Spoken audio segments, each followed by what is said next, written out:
Бүгенге мәгълүмати сәхифәбезне без райондашларыбыз яратып укый торган Маяк газетасына һәм киләсе ярты елга язылу кампаниясе үзенчәлекләренә багышларбыз.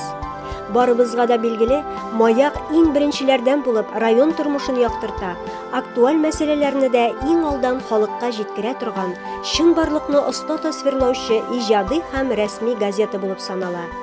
Хәзерге мәгълүмати технологиялар алга киткән заманда күп кенә хәбәрләрне интернет аша алырга күнексәк тә, район газетасы үз укучыларын югалтмый.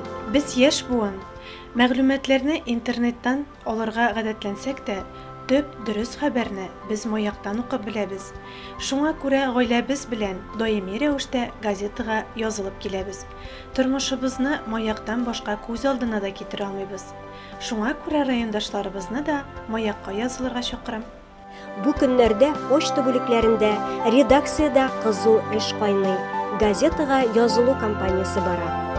Бу ярты еллыкта да газетага язылырга ашыгып килдем ди райондашыбыз Миләүшә Гайнетдинова. Маяк газетасын кичкенәдән үк укыйбыз. Гаиләбездә, һәммәбездә, туганнарыбызда яратабыз. Атнасына 2 тапкыр чыга. Аннары монда яңа мәгълүматлар, кеше тормышы турында, колхоз хәбәрләре турында һәммәсе дә языла. Редакциядә инде ничә еллар дәвамында эшләгән тәҗрибәле хезмәткәрләр белән бергә яшь, талантлы журналистлар хезмәт куя. Аларның үткен каләменнән язылган күпме вакыйгалар, шәхесләр турында мәкаләләр урын алды һәм ул киләчәктә дә замана сулышы белән сугарылып яктыртылачак. Бүгенге көндә республика матбугатына, шул исәптән районыбызның Маяк газетасына да язылуның иң кызган чоры. Язылу тәмамланырга 1 айдан азрак вакыт калып бара. Дөнья мәшәкатьләре белән йөреп, район газетасына язылмыйча кала күрмәгез.